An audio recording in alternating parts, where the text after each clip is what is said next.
possibility thinking that I think we'd be in a very good place right now to be talking about those kinds of things from the standpoint of what does good design do that bad design tries to address.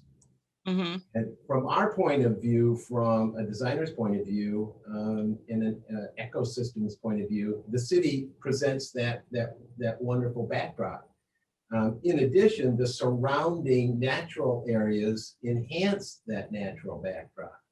So given that they don't have a plan that I'm aware of in this moment for what is to become of the dollars and or where that would land, with the exception, there was some comment made that it might end up at United Shore, at their building up that they bought from US Soccer.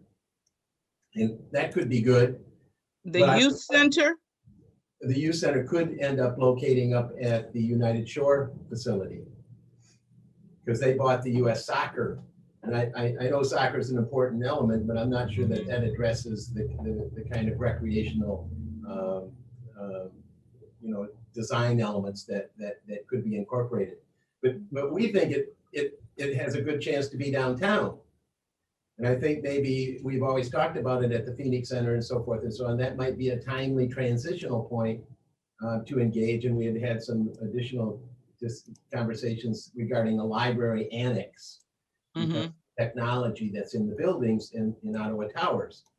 And I still think that's a viable concept, but if you put all of those things together and are talking about finding funding, you have a much stronger point of finding the appropriate funding for such an endeavor. So we're thinking this is, kind of the tent poles for what could be some valued proposition on behalf of youth, but most importantly on behalf of the city.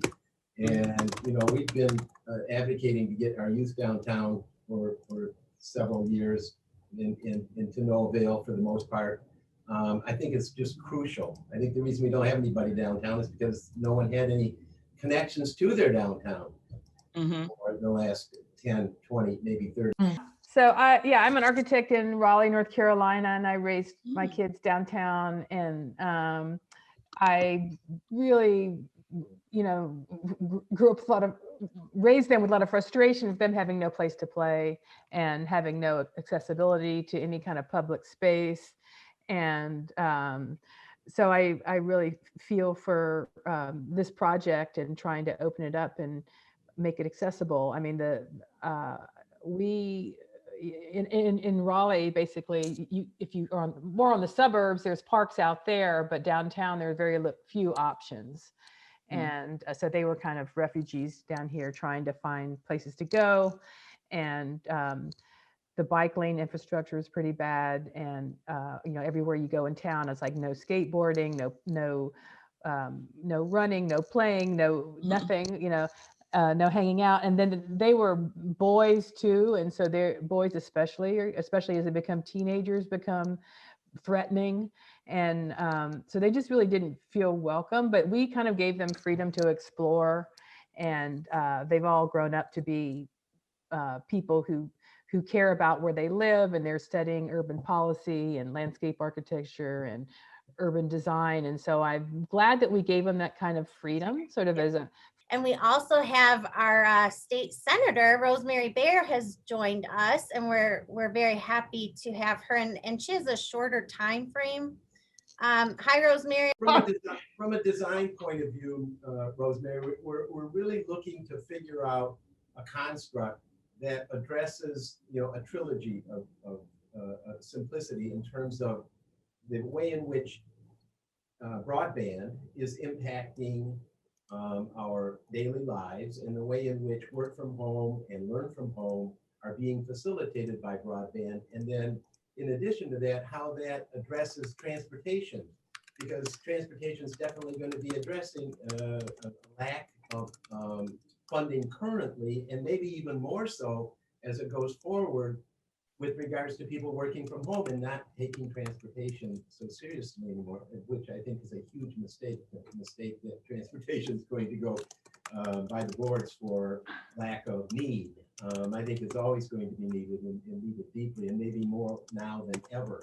But from a broadband perspective, that certainly makes a great case, and we're all recognizing that we're learning the hard way in terms of learning from home, but working from home is really an interesting proposition when the kids are watching how they're going to be working in the 21st century. And yet that's not what they would be experiencing in traditional education. True. Yeah, you're right. I mean, in the sense that it opens up incredibly new rounds of conversation on, it's interesting when you get thrust into this kind of crisis, right? You feel like you are reacting to emergency all the time. How are we going to make sure that kids get an education? How are we going to make sure that people can work and people can get access to healthcare? And everything is an emergency, and we're just reacting all the time. One of the things that I did technically before COVID hit, I had been working on a statewide broadband project, right, to try to find ways to leverage resources that we already have to pull together different groups that are working on things and really focus on the whole state. How can we do this? Who do we get to help us? And then all of a sudden, whammo, here's this crisis. And so we had to react to that. We had to find a way for this thing that I was trying to do is get every kid broadband. And now all of a sudden we just had to get every kid to school. So to your point, the opportunity to experiment within the confines reminds me of the 80s and the 90s when technology was just kind of blushing.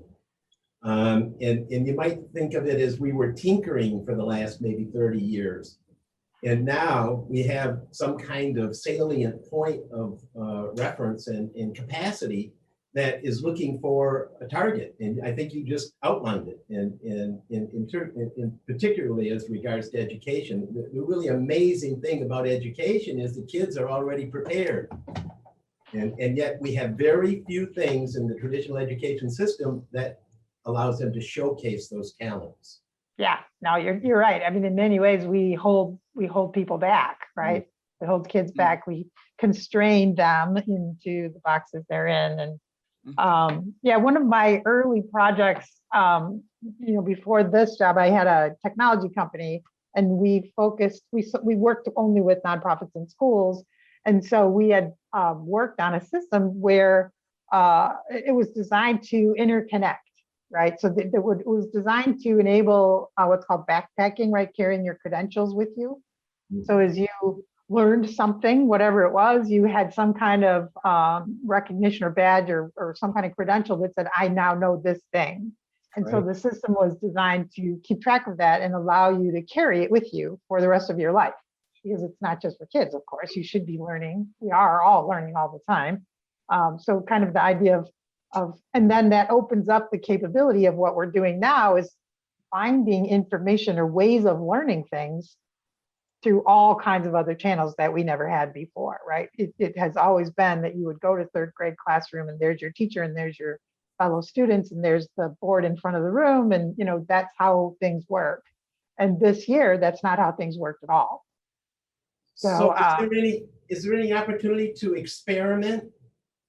And is there any, we know where there's some funding, is there any way that we can create something kind of offline that addresses these things that might take months, if not years, if we're going to go the traditional circuitous route of let's get this approved?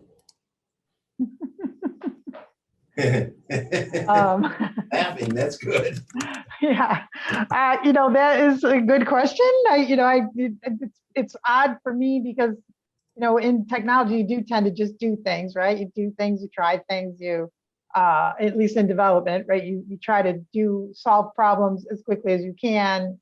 And I did not sit as well in large companies. Obviously, I ended up with my own company because I didn't like the overhead or the slowness of a lot of things that happened. Well, now I'm in government, which is, like the opposite of fast, right? It's the opposite of agile. It's all those things. Well, we want to get you out of the black box. Yeah, that's one thing that the combined participants here could help with. In bottom up placemaking is all about doing things from the bottom up. We're talking about Earth Day today. We're talking about walkable cities, high-speed internet access downtown, kids connected to their parks and using technology that way. What'd you say? Ryan, can you speak to that at all with Yeah, absolutely. intro what placemaking is and all of that, all this challenge we're in right now? All right. So essentially, I'm with Ryan Smolar with the Placemaking US network, and we're a network of hundreds of people across the United States, just like Monica and Jim, who are very actively engaged in a place-based development of their community. Awakening the economics, awakening the community pride, creating incremental positive change in transportation systems, in access to neighborhood health and wealth, and all of that good stuff. And so there's people embedded across the country who have different expertise, like Monica and Jim have really shared this mural mapping strategy of how they do visioning and mind work and collecting all types of resources into these mural maps. And they've provided assistance to residents in South Florida with this technique so that they could make a placemaking declaration, and vice versa. We want to make sure that Monica, Jim, the Pontiac community, you, Senator, and everybody here, that they have access to the resources across the country of community members and municipalities and architects and planners and landscape architects and sociologists and all these place-based institutions and professions. Anything learned anywhere should be, the innovation we want to see diffused. So what we find is that, each of us kind of in our context, we might take some steps towards climate change or greenery, but when we're all working together, we get really focused and interested, and we go out of our comfort zones and our shells, and we cold call departments, we never worked with, and all these things, and a lot of positive relationships and new bridges and new resources come to the table and get demonstrated when these silos get busted.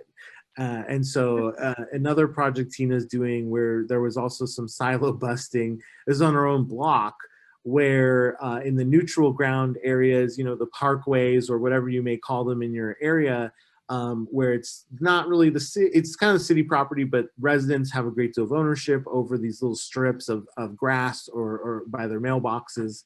And so she did a wildflowering there. And for the first year, she did it last year, some neighbors were concerned, one of them even cut the flowers down. But after it was proven that she meant no harm and that there was some real positive moments with when the flowers bloomed, this year she was able to recruit the former culprit clipper into an asset and partner, and his block is really, or his house is kind of almost the tallest flowers, maybe the best ground, and the moms and kids also help Tina out. So we see that time is a really critical element that often gets overlooked in building things, and instead we want to do all the planning and build something very big that doesn't work, versus doing these small incremental things and seeing where the energy flows and where to reinvest and to overcome some of the initial issues. So there were other projects shared, very interesting stuff from Belgium to I can't remember where else. It was all over the place. But so, well, we like doing these activities because there's a lot of cross-cultural learning. There's a lot of leveling of the playing field where you have world experts and neighborhood experts both teaching each other lessons. And then we also see that we really, as a community of placemakers, really enjoy seeing that any knowledge we may have accumulated benefit other communities, because it often gets just stuck in Portland or Boston or New York or Pontiac or Flint or Ogden or anywhere. And so we're trying to liberate and connect that energy. And Monica and Jim have been, fantastic partners with a lot of energy. So we're always excited to be here with them. That's so cool. Yes. And thank you. Well, and so you're talking a lot about, and this is Earth Day. So I've had 4 different Earth Day events in the last 3 days, because I went to Lansing to work on environmental issues and education issues. And I often end up involved in technology things because I'm the only person in those houses who has my kind of background. And I love it too. I will admit that I'm total geek. But I also work a ton in the environmental space. So that's, I'm the minority vice chair on the environmental committee in the Senate. And I'm also on the environmental budgets, both the EQ, the quality budget, as well as the DNR budget, and spend a lot of time, working on those very things, and especially this week, just talking about it nonstop. And so listening to your stories, Ryan, I keep thinking about, let's do something cool. So do you guys know that there's a huge recycling set of bills that are coming out of the House of Representatives, maybe today actually, but soon, over to the Senate. And those bills will likely actually work their way all the way through the system and get signed, because we are failing miserably in recycling in Michigan. And it's nice that there's enough, and the bills have been worked on for a long time. This is not a sudden new idea, but and it sounds old fashioned, right? Because most of us, I certainly remember give a hoot, don't pollute. And I mean, there was all kinds of good messaging in the old days, but we've lost that. And now that we have even more capability for what we can recycle, we have less people participating in it. So, I mean, that would be an interesting thing to work on a project like that, because I know there's going to be a lot of resources coming statewide. If you think about projects that will have other ways of getting support or being connected to a bigger picture. Plus, kids can really understand it. If I remember, that whole recycling thing that happened in the 70s was driven largely by kids. Yeah, right. There's education in schools and elementary schools even, right? So what a cool, fun thing to do, to work on something like that. But I also spend a lot of time working in the water space. I have been an activist for a long time. I'm now working on Great Lakes issues. I'm on the Great Lakes Legislative Caucus, actually, working in shoreline erosion and a bunch of stuff like that. But I'm also just trying to figure out how to make sure that everyone has access to clean, safe, affordable water. And when you think about water in communities, I travel to, whenever there's a fountain, I go to it, right? And there's always kids hovering around a fountain, whether they can get in it or not, they're going to try, and they're going to put their fingers in it, and there's going to be stuff that goes on around water. So it would be interesting to have something that was water related. If it was a fountain, I mean, there could be some kind of connection to the bigger issue of water availability and affordability. Sorry, you want me to stop? No, I just got something for you.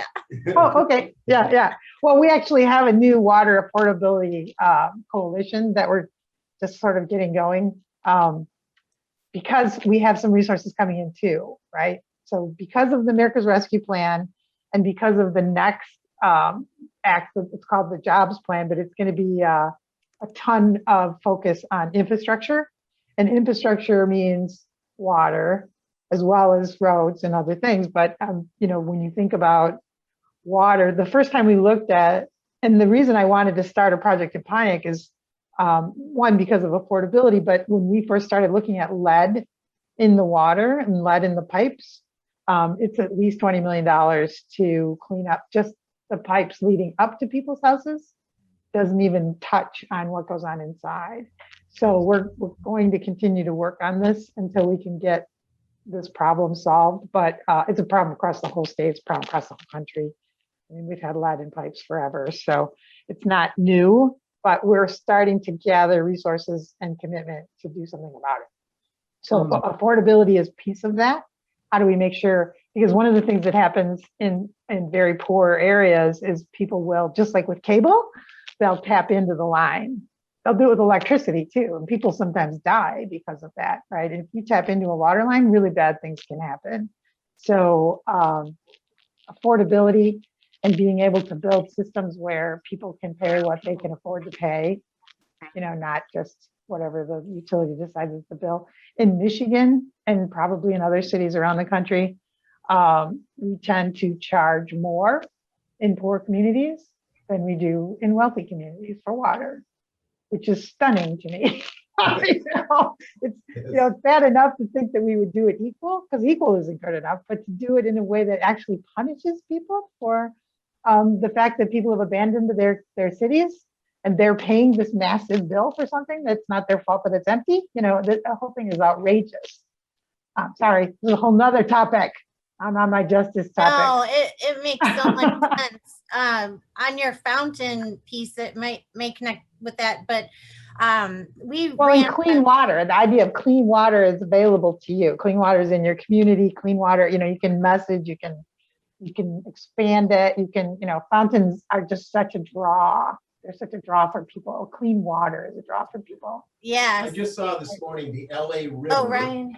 is going to be processing its water that you can drink. And 70% of LA's water is going to come from the Los Angeles River. Right, exactly. And there's so much technology. So you could take your fountain, could be connected, right, as part of a system that is also clean, fresh drinking water. That is also, you can really make cool stuff out of that. Make it part of a. Yes, we have one at the across the street that they put a tree in. So one of the problems, and Katha can speak to this, I'm sure, on multiple examples, but when we work to get kids downtown, we're working with Oakland Family Services, and we ran a little design thinking program on the Hidden River Park. And one of the things was the fountain, and the engaging them in what kind of statue could be there, what kind, how could we get this thing back rolling with water.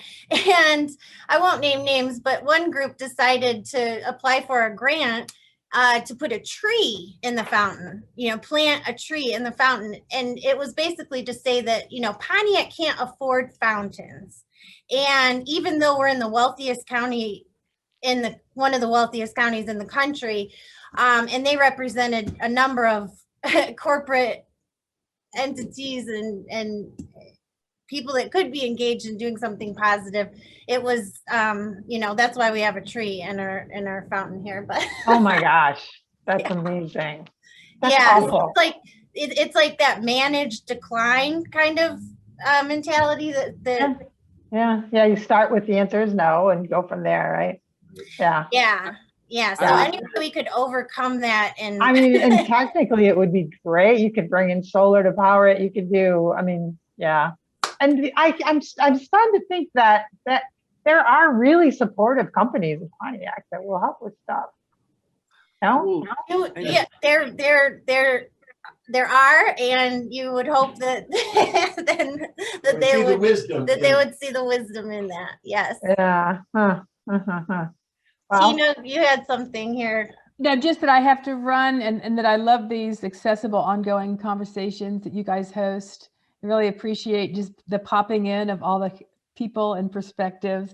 And I see you, Tina. And thank you, Senator. Really, Tina, if you could stick around for 1 minute, I wanted to go back to what you guys were just saying about recycling and kids and stuff. Okay. And this is actually in Spokane, where they had a dirty river and a waterfall right in the center of town, and the citizens came up with the idea to have an expo grounds there and to host this big event. And they basically reclaimed the whole land and turned it into a park. And there's this really famous thing there where it's these metal goats and they have vacuums in their mouths. So you kids run around the park and they pick up garbage and feed it to the goat, and the goat sucks it up. And so you can gamify, the positive activities you want people to enact. And another thing that we're working on that Tina has had a lot of success with is this Kid Mayor program, where, like you were saying, getting kids involved in these solutions. So in our city and in Raleigh, kids came up with their platforms on what they would do, and it's mostly they want fountains, they want clean streets, they want stuff to do. They, you know, and this program is giving that voice to kids to be able to do say what they want and change these systems so that they're participatory and involved and place-based. Very nice. I love that Yeah, idea. yeah, we're You getting definitely want them to be involved because that's where you get the most creative ideas, right? If right. it's fun for kids, it's going to be fun for adults too. I mean, that's, you know, for sure. Absolutely. Yeah. This group gives testament This- that great things happen with a small Small amount groups. of people. Yes. Yeah. Yeah. We, Yeah. Lindsay, we're not sure how much longer we have our good senator here with us. And I think your project is so important in understanding systems and transportation systems. And could we go into your Sure. Yeah, I'd be happy to. So again, I'm Lindsay Oluyede. I'm a PhD student in the Department of City and Regional Planning at the University of North Carolina at Chapel Hill. And so I actually initially, in undergrad, I majored in environmental studies and I wanted to be a professional environmentalist. And so I did that for a while. I worked at American Rivers actually and worked on water issues for the first 5 years of my career. But I became exposed to urban planning as, you know, a way to really influence the built environment. And so I then pivoted to the planning profession and have worked as a transportation planner. I did some trail development work with Rails to Trails Conservancy that I mentioned earlier. And from there, went on to start working on my PhD. So now I'm working on my dissertation, which is looking at the application of design thinking in the planning field to address local and regional transportation issues. And so in this context, design thinking, you know, is this kind of stepwise, iterative process for developing innovative solutions. It starts with empathizing and really understanding user needs first, and then using that information to, you know, throughout the rest of the process to define and frame your problem, to ideate, to develop prototypes, and to test and refine those solutions. So I'll just use my time today to give an overview of this topic, and I've summarized it in this infographic on the mural board. So first, in the first top blue box, I thought it might be helpful just to kind of, you know, let's step back and think about traditional transportation planning processes and how they work. So typically planners identify projects and policies to improve transportation challenges, and input is given from the public in a few ways typically, either through public hearings and open houses, which are very formal meetings where individuals attend and kind of can give their input on a proposal. There's review and comment periods where there's a period of time where the public can read through the proposals and plans and submit comments. This typically happens online these days. And with public hearings and review and comment periods, you know, these are done to meet federal requirements for community engagement. But a lot of times the planners are saying, you know, here's what we've come up with, right? You know, what do you think? And so often the proposed ideas really don't change very much, regardless of the input that they get from the public. And so another method is citizen advisory boards, which I think are a little more participatory, but a lot of, and this is when members of the public serve on boards that provide input to decision makers. But a lot of times these boards aren't representative and they're missing key voices from, particularly from low-income communities and communities of color.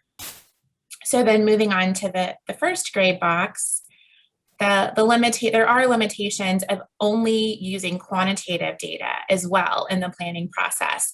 These statistics and numbers, you know, don't really capture people's everyday lived experiences. And so these stories and narratives really help illuminate the patterns and trends that we see in the data. And I think are a very important component of engagement and the planning, and, you know, an important planning input into the process as well.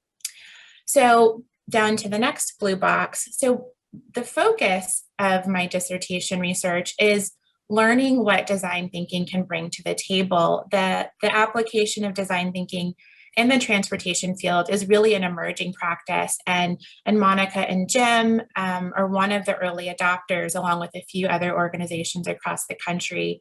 And so my preliminary hypothesis is I think that design thinking really does hold potential. It has been used in other fields to help facilitate more diverse and inclusive public engagement, like for example, in the public health field. And so I'll be studying, the work of the Pontiac incubator, and I'm also looking at some local and regional organizations on the West Coast and elsewhere. And I really want to learn, how they're applying design thinking to address transportation issues, to inform transportation decisions. What are those outcomes of using this approach and how they can be assessed?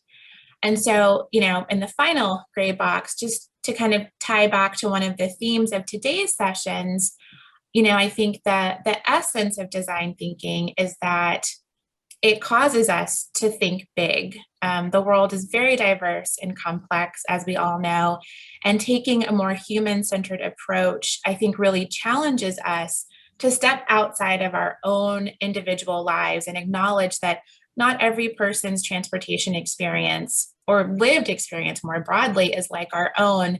And there might be a better solution out there than what might seem so obvious to us. And so I love, Ryan, your example about the Kid Mayor program. And like we said, I think that's fantastic. Kids aren't jaded like we adults tend to be, and they really do think big and think expansively. And I think that's a great way to get them involved. And so, yeah, I think, by empathizing with others, we can be better equipped with coming up with solutions for more sustainable transportation systems and more sustainable communities more broadly. So I just wanted to end with this quote from Anita Cozart, and she is currently the Deputy Director of Community Planning and Design at the District of Columbia.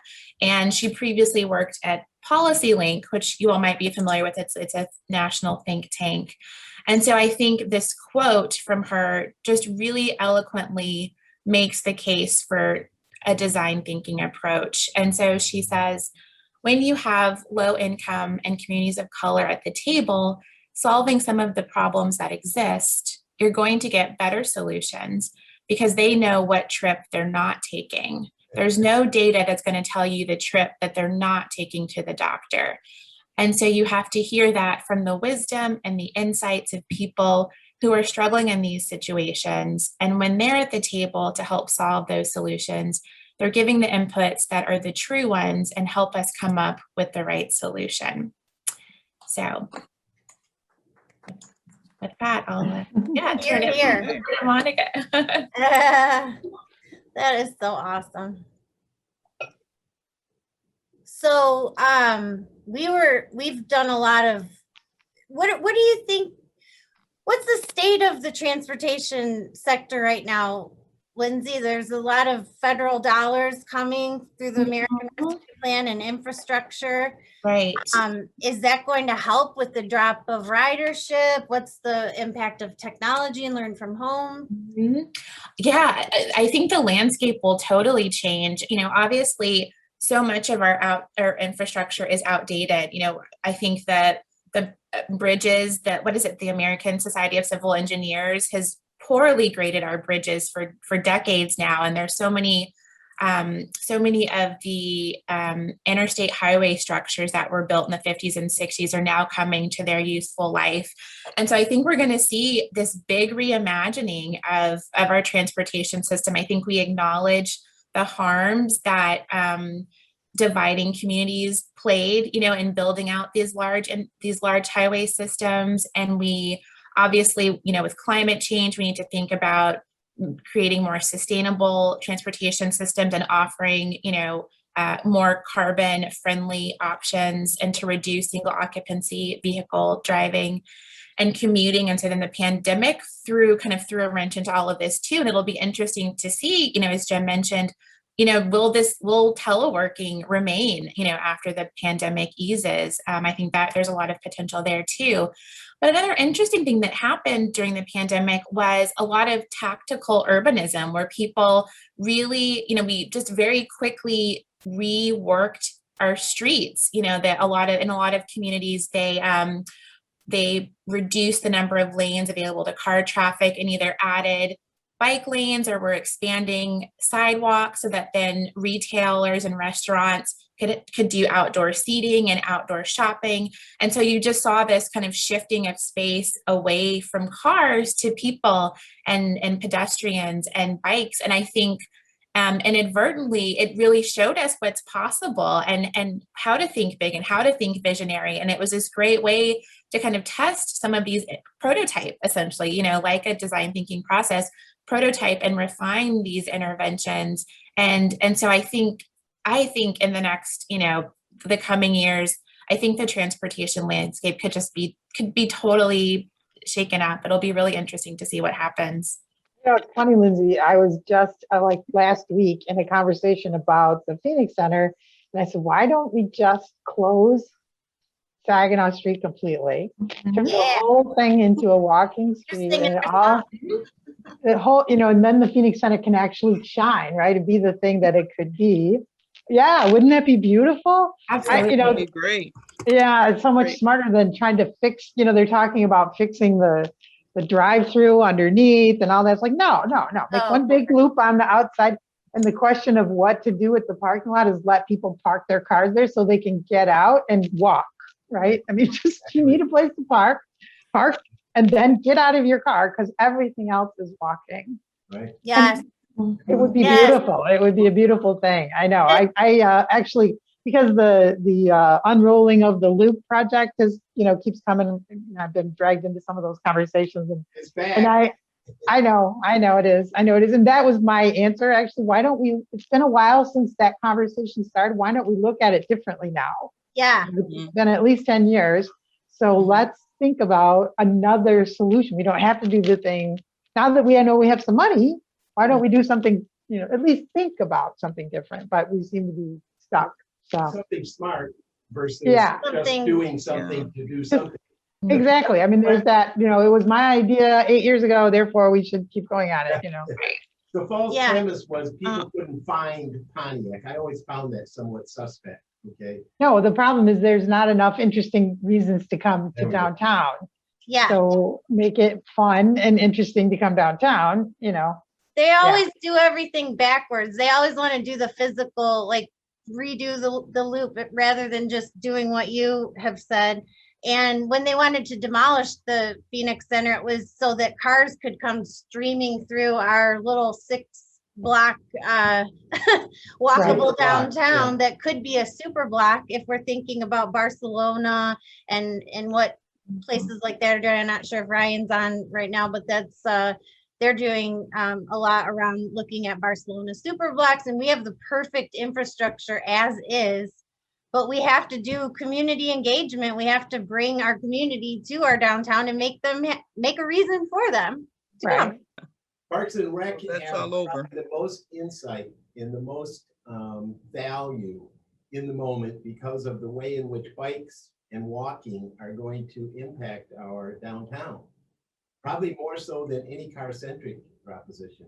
We've got plenty of automobiles and very little foot traffic. You know, I keep commenting that the pandemic has not had an impact on the foot traffic in downtown Pontiac. There wasn't any previous to it. There's Right. none now. Didn't change, unfortunately. Yeah. We didn't have I've had my hand up because I want, before Senator Bear gets off, to ask about, Lindsay had talked about that we're seeing this shift now in transportation, that a lot of, during 2020, a lot of cities began to shut down certain areas, certain streets that didn't have a lot of usage to allow people to walk. They've done a lot of things to open up public spaces and to open up more spaces for people to be able to recreate outside safely. And most of of what's being said now, it appears that we're not going to go back. America has really taken to the outdoors, and I don't think we're going to go back to, you know, staying inside. So we really have to look at outdoor spaces differently. there's a difference in the post-COVID perception of outdoor spaces from being nice things to have to being essential to our public health. Just wanted to ask you, will there be funds in these COVID monies that have been sent to the state? Will there be funds for these kinds of projects like placemaking? Because the kinds of things that you mentioned and the kinds of things that the other man that made the presentation talked about of how you can start small, just start with, you're trying to bring in a new concept and you just start with something small and kind of see how that what the reaction to that would be and go from there. Are there going to be monies for placemaking and for helping us to reconfigure our public spaces, Rosemary? Yeah, I don't know why we would not do that, right? There is going to be a lot of infrastructure money. And how you describe, the projects, there's ways to describe a project as fitting into the categories. Everybody's pretty loose about the way things are going. The jobs plan will be the biggest bucket of money. And a lot of that is really actually literally to drive good employment around infrastructure. So we know we need to fix our bridges, right? We know we need to fix our roads. So we can engage the people that need good work as well. And that's all, so it's all kind of tied together, which sort of opens up the purpose bucket a lot, right? If we are doing this for multiple reasons. So, and certainly in a place where you're talking about opening up people to the out of doors, and that's a direct response to what happened last year. And that's kind of what they're getting at, is how do we, the funds that are coming, the America's Rescue Plan funds that will be here very soon, actually, its intent is recovery. And so you can think of this and building outdoor spaces and bringing ways for people to come together as recovery, right? All the things we talked about, or I started talking about, I didn't go very far, but talking about mental health and social recovery, all of that is tied to it, right? This is a health and wellness kind of scenario, really, right? Right. Yeah, so I absolutely think it will fit into the bucket. Now, the challenge for us always is getting access to the bucket and making sure that, we're standing in line in the right line at the right time. And there's some battles going on about how much money Pontiac, the city, gets. The county is getting $250 million, which is a lot of money. And I know they're holding hearings to talk to people about what to do with that money.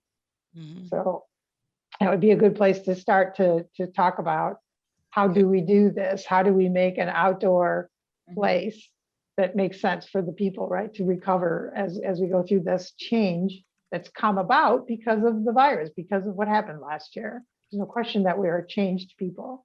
Right. The community needs to change as well. Absolutely. There's also a big commitment to Pontiac from the county level. And it's a really good time to ask for money. I don't know what the city will end up. And even if the city gets $30 million, it will be challenging to get everyone to agree on how to spend it. Right. I mean, that's always going to be a challenge.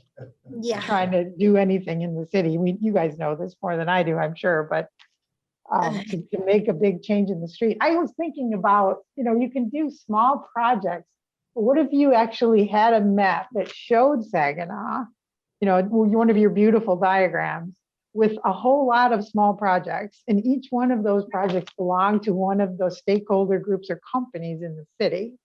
Right. So whether, each one of those individual placemaking things, the small project, maybe this one here is a community garden and that one's a fountain and that one's a thing to do. I'm thinking about hot spots.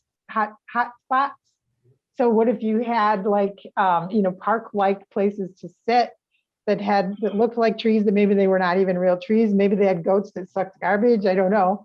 But ways for people to sit down and get access to a hotspot right there downtown while they're walking around. Maybe there's, you can sort of tie in a little bit of technology, the solar power zones, where you can plug in and charge or sit under the light or, whatever, just up and down the street and draw the there's so many companies now around Pontiac, and they all seem to want to do something. Everybody could own a piece or be responsible for a piece. Kind of like you do your cleanup on the highway, you put your company sign there.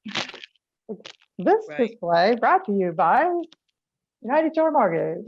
This block brought to you by United Shore Mortgage. This block brought to you by Amazon. Here we have something here just on that. There's summer youth program. Senator. graphic. This is our downtown Pontiac Youth Summer Program graphic that we have pushed for about 4 years. Oh, nice. And I think it's finally meeting its moment. But we have if we were to do a walkable city Yeah. experience for kids. From City Hall down past the library, down into the downtown, and have kids learn a little bit about civics, have kids learn a little bit about what a library offers in terms of interesting things for them, as opposed to, hey, we have interesting things. And then real world opportunities to engage with businessmen and entrepreneurs and so forth and so on. Right. The things that will bring the adults downtown, right? Yes, Yeah. absolutely. Yeah. Good point. They bring their kid, the kids say, come down, look at my projects. Right, And then you may have a exactly. city functioning from the bottom up. As opposed to these other catastrophes we've discussed of top-down thinking. Yeah. But you're a Uh-huh. technologist, so you think this way naturally. So anyways, Oh. that's where do we have? So we have in Lindsay, we have the transportation center over here. That's in the corner. The Phoenix Center is right here. Okay. And this is the walkable Saginaw that we're talking about. And So these when are I the drew parts- a picture of the loop, I made the bottom end of it rounder and got rid of the street that ran through the Phoenix Uh-huh. Center completely, right? Because Yeah. it shouldn't be high speed anything in a city like this. It should be walking and bikes, right? Get rid right. of that part completely. And Yeah. once We'd like to reroute 59 around that bottom and just let them go around and not have to come down through the city. Right, exactly. You just make the whole thing accessible to 1,000 people. cars going But there. then it depends on having things in there that people want to do. And I hate to say this, but I really do have to go. okay, we figured you. We're thankful you were able to be with us this long. You said you could only be. I knew I would get drawn in. I knew that would happen. So I pushed my 4 o'clock out, but I actually told them I'd be 15 or 20 minutes late. So now I'm really late. It's very important. There's a book, Design When Everybody Designs. And one of the passages says, you can do all the good works in the world and you have to have someone in the political realm who will promote your projects and I support them. will. I will avenues do they that. have And I access can to. help with, as we uncover opportunities for money, right? I can help identify those and, kind of steer you guys toward things and advocate for you. I will always, well, they already know that anyway. I mean, I walked in, I actually have a coffee cup that says I got people in Pontiac. And I mean, it just happens all the time. Wherever I go, people know I'm going to talk about Pontiac. And that's good. That's a good thing. That's what you want, right? Yes. But yeah. No, and I think we've gotten to where this is. So it's kind of interesting because we don't have a lot of real cities in the state, right? But we have Detroit and we have Grand Rapids and we have Flint and we have Pontiac. And I mean, we're like in the top 5 now. And it's just because we talk about it all the time, not because it's that big. Well, we really appreciate you taking the time out. Thank you for Yes. inviting me, and I'll look forward to the next round. So, We'll be Awesome. following. All right, what do I have to click on something to share? Okay, share Yeah, the screen. green. The green- Uh-huh. the green Okay, I share. got you. Yeah. I got you.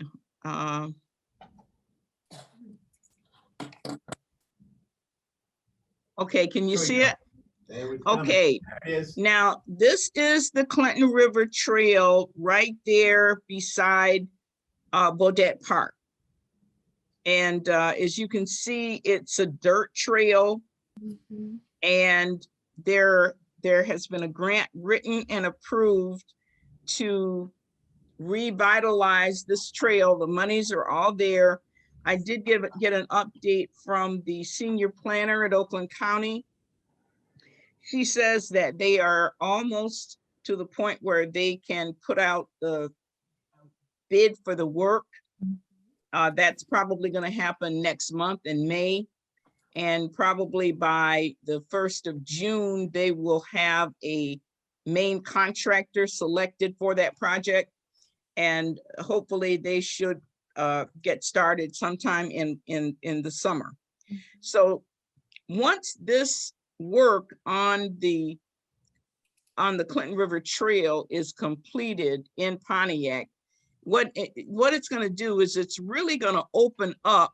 This is a part of the park. Now, this is from the last picture I showed you. This is right of that. This is the Clinton River that's coming through here. And it's just a beautiful park. Once the work on the trail is done, the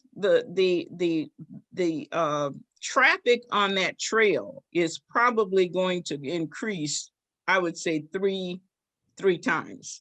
We're going to have tremendous traffic on the Clinton River Trail. Now, as president of Friends of the Pontiac Parks, I am already thinking in terms of what's that going to mean for Beaudet Park. Well, Beaudet, we've made progress at Beaudet Park. We've actually got new play equipment. So we've got old stuff, but we also have new things there. The biggest issue we have is that the bathrooms at Beaudet Park are closed and have been closed for a number of years, mainly because the city does not have any staff at all in public parks. City of Pontiac doesn't have a Parks and Rec department, and they have no staff that are solely dedicated to parks. The parks are under the Public Works program, the Public Works Department, and Public Works employees do things in parks as they are assigned to do, but there are no park workers. So the bathrooms in this park have been closed now for years and years. They're still usable, but for the attention. And our goal is to make sure that from the city's perspective and the community's perspective, that park is able to handle that volume, that increased volume, because we know it's going to happen. They can be available to the public. Is there bike parking in the park? So once the trail is updated, if someone is biking through and needs to use the restroom, would they be able to lock up their bike while they go in and use the facility? That's a good idea. We do have bike racks.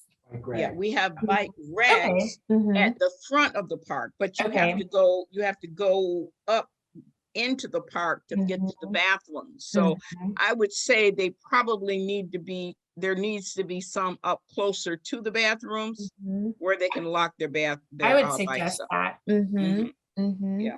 And you might, I don't know if you've seen these, there's some really interesting bike racks that are almost like public art. And so they're very colorful and in different shapes and designs. And I think that is also a neat amenity for parks as well. It kind of offers multiple purposes. And That's kids could be engaged in design. Yeah, exactly. Well, we want to do some for the Clinton River Trail with the Bagley connection. There's no sign in this downtown that says go this way, go down to there will Lake be and right, and you'll see you get on the Clinton River Trail. There will be signage, throughout the trail areas. Right. Now, I understand what you're saying, that once you get off of that trail right there on what street is that? The Bagley Street. Hopefully, and I'll talk to Kristen Whitfing about that. Okay. What kind of signage are they going to have to tell people how they can either get to downtown or reconnect with the trail? I guess that's a good question. Great question. So we might make that part of our parking day to bring attention to the fact that we have a connector. I would like to see you invite Kristen Whitfang Great. and Yeah. find out from her if that's a gonna pop in part the of the current plan. Okay.